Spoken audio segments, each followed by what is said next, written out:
Hello Year 3, this is lesson 1 for week 5 and it is a talk writing lesson. So we are carrying on our learning about writing play scripts. So here is our text map. You should be learning it. Carry on watching the text map video, carry on going through it alongside your 3 lessons.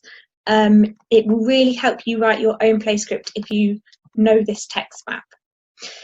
So in our last lesson last week, we talked about writing a set description. So we looked at this first paragraph of our play script and we looked at how it describes the set.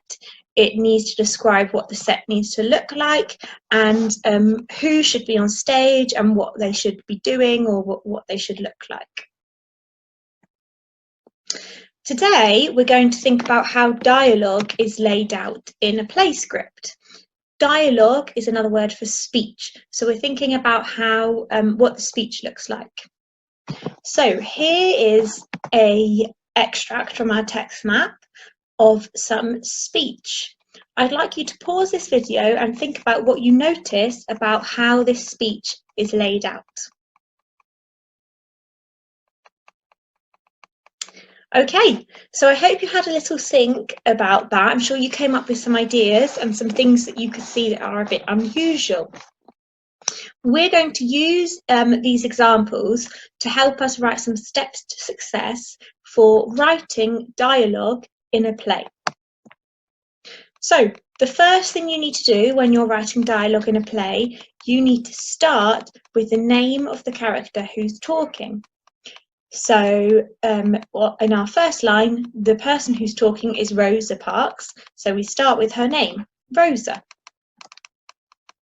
Number 2, then you add a colon. A colon is that punctuation that is two full stops on top of each other, a colon, okay? You use it for a list sometimes, don't you? You can say shopping list, colon, and then write your list in bullet points. But here we use a colon before writing our speech.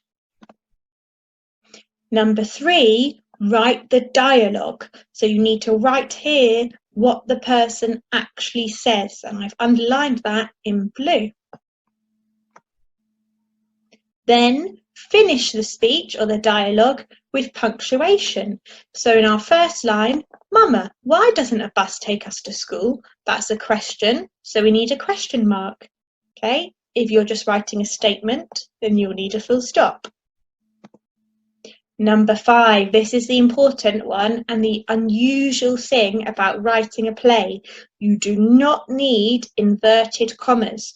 So if you're writing a story, you use 66s and 99s, don't you? Those inverted commas for speech. You do not need that in a play. This is how you lay speech out in a play. Okay, so no inverted commas. And whenever a new person speaks, you start a new line.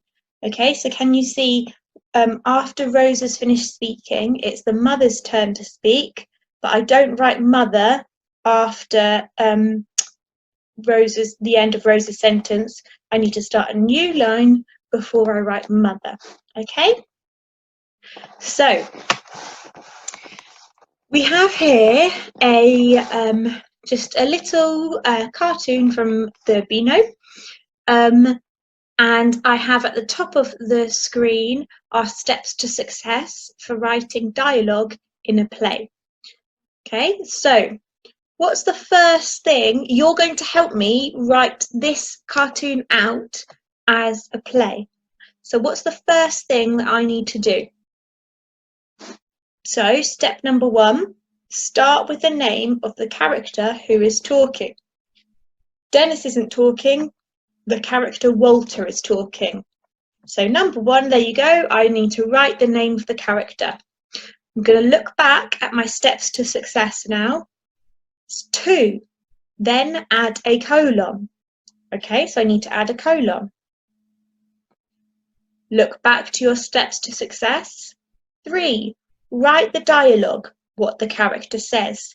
So what the character says is inside the speech marks. He says, what's in there, Dennis? Okay, that's what I'm going to write. That's his dialogue. Number 4, end with punctuation.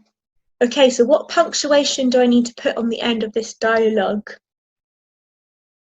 I need to put a question mark. I can look inside my speech bubble, there's a question mark, and I can tell anyway he's asking a question, so it needs a question mark. There we go. Number 5, do not use inverted commas. Okay, so I'm not going to add 66s and 99s. Number 6, new line for a new speaker. So if I were to carry on, I would have to go to a new line and write the new name underneath. Okay? If you want to, rewind this video and re-watch all of that to make sure you understand how to write speech for a play. If you think you understand, let's move on.